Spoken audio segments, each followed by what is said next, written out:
क्या आपने कभी सोचा है कि हमारे ठाकुर श्री बांके बिहारी जी की सबसे बड़ी कमजोरी क्या है? आप सोचेंगे माखन मिश्री, सुंदर वस्त्र या साज सज्जा। नहीं, ये उनकी कमजोरी नहीं। ठाकुर जी की सबसे बड़ी कमजोरी है भक्त का प्रेम और उसकी सहजता। आइए इसे एक सुंदर कथा से समझते हैं। महाराष्ट्र के महान संत नामदेव जी परम भगवत प्रेमी थे। वे दिन रात प्रभु के नाम का संकीर्तन करते, कीर्तन सुनते और गाते। एक दिन वे पुंडरीकनाथ मंदिर में दर्शन हेतु पहुंचे। उनके पैरों में जूते थे। उन्होंने सोचा कि यदि जूते बाहर उतारे तो कहीं चोरी ना हो जाए, तो उन्होंने उन्हें कमर में बांध लिया। न कोई लोभ था, न चालाकी, बस एक सहजता थी। मंदिर में प्रवेश कर उन्होंने कीर्तन सुनना आरंभ किया। संकीर्तन में ऐसे लीन हुए कि उन्हें अपने शरीर का भान भी न रहा। पर कुछ लोगों को उनकी कमर में बंधे जूतों की नोक दिख गई। उन्होंने नामदेव जी को डांटा, कैसा भक्त है यह, मंदिर में जूते बांध कर आया है, और उन्हें अपमानित करके मंदिर से बाहर निकाल दिया। नामदेव जी बाहर बैठे और अपने मन से बोले, प्रभु आपने मुझे बाहर निकाला, कोई बात नहीं। पुजारियों ने मुझे धक्का दिया, यह भी कोई बात नहीं, परंतु अब आपका नाम मेरे कानों तक नहीं आ रहा, यही दुख है। जब भगवान ने यह निर्दोष और प्रेमपूर्ण भाव सुना तो वे द्रवित हो उठे।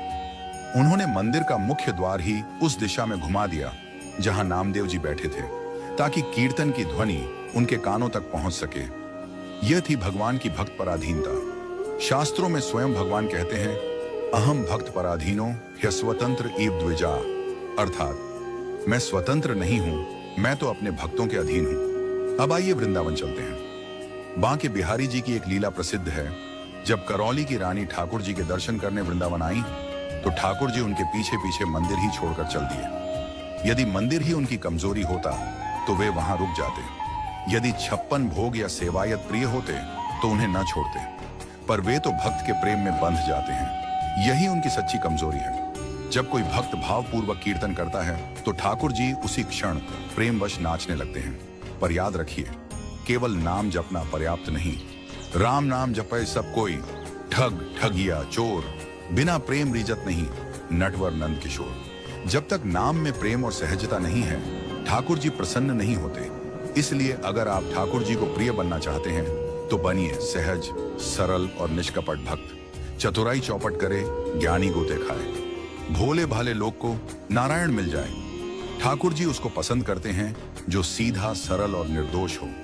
यही उनका स्वभाव है, यही उनका प्रेम है, और यही उनकी सबसे बड़ी कमजोरी। तो अगली बार जब आप ठाकुर जी के दर्शन करें तो केवल भोग या पूजा लेकर मत जाएं, प्रेम और सहजता लेकर जाएं। वही उन्हें सबसे प्रिय है।